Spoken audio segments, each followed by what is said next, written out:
নমস্কাৰ বহুত important SSCGD 2024 এটা মই আপডেট লৈ আহিছোঁ এই ভিডিঅ'টোত। বহুত দিন আগতে মই RTI কৰি থৈ দিছিলোঁ যে SSCGD 2024 আমাৰ অসমৰ কিমানজন কেণ্ডিডেটে এপ্লাই কৰিছিল, কিন্তু তেওঁলোকে মোক যেতিয়া RTI ৰিপ্লাই দিছিল তাত তেওঁলোকে কৈছিল যে এতিয়ালৈকে এনেকুৱা আমি ডাটা দিব পৰা হোৱা নাই, পিছত ট্ৰাই কৰিবা।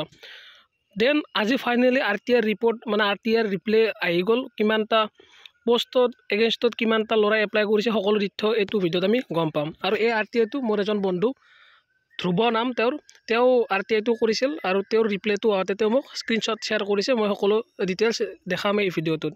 আৰু মই যদি অকণমান কওঁ, এইবাৰ আমাৰ ভেকেঞ্চি আছিল এইবাৰ SSCGD 2024 1772টা আৰু RTI ৰিপ্লাই মতে অসমৰ পৰা টোটেল এপ্লিকেণ্ট হৈছে 1,28,706 জন।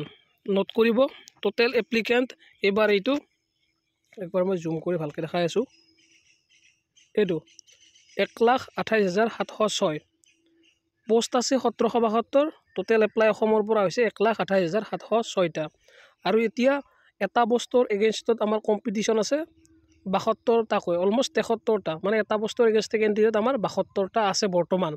কিন্তু কিছুমানে এক্সাম নিদিব, কিছুমানে এক্সাম দিব নাপাব, যাৰ ৰিজেক্ট হ'ব, তেনেকৈ বহুত কমি যাব কেণ্ডিডেট।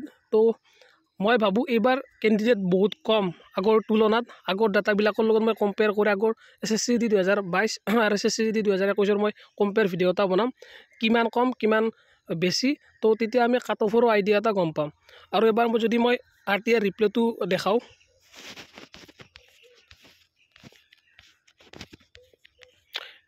এইখন RTI ৰিপ্লাই আৰু ইয়াত এপ্লিকেণ্ট নেম দেখিব পাৰে ধ্ৰুৱ জ্যোতি।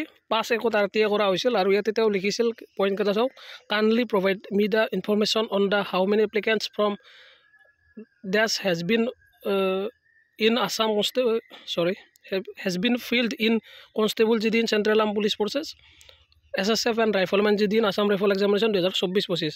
2 নম্বৰটো তেওঁ হৈছিল যে SSCGD CAPF 2024 apply from Assam candidate. থাৰ্ডটো SSCGD CAPF 2024 total apply for candidates please inform me sir. আৰু ডকুমেণ্ট আপলোড কৰা নাই। আৰু তেওঁৰ ৰিপ্লাইটো চাওক, এইটো ৰিপ্লাই ইয়াত 4 পইণ্ট নম্বৰ 1 and 3 লিখা আছে যে 47,35,500টা টোটেল এপ্লাই হৈছে। And second number point is 1,28,706 delay for furnishing the reply regretted. তো এইটো 2 নম্বৰ পইণ্টৰ কাৰণে কৈছে যে 1,28,706টা এপ্লাই হৈছে। আৰু 2 নম্বৰ পইণ্টটো আছিল যে SSCGD CAPF 2024 এপ্লাই অসমৰ কিমান হৈছিল। এইটোৱে কেণ্ডিডেট এইবাৰ বহুত কম, তো কম্পিটিশ্যন বেছি হাই নহ'ব। আৰু মই জনালোৱে ওপৰত, এইটো এটা পোষ্টৰ এগেইনষ্টে এতিয়া মাত্ৰ 72টা আছে। এক্সাম যোৱাৰ পিছত এই 72টো যায় 40-30লৈ আহি যাব এটা পোষ্টৰ এগেইনষ্টে। তো বিশেষ চিন্তা কৰাৰ প্ৰয়োজন নাই, এইবাৰ চাকৰি লোৱাত সকলোৰে ভাল হ'ব। আই হোপ সকলোৱে বুজি পালে কথাখিনি। আজিলৈ এইখিনিয়ে, ধন্যবাদ, জয় অসম।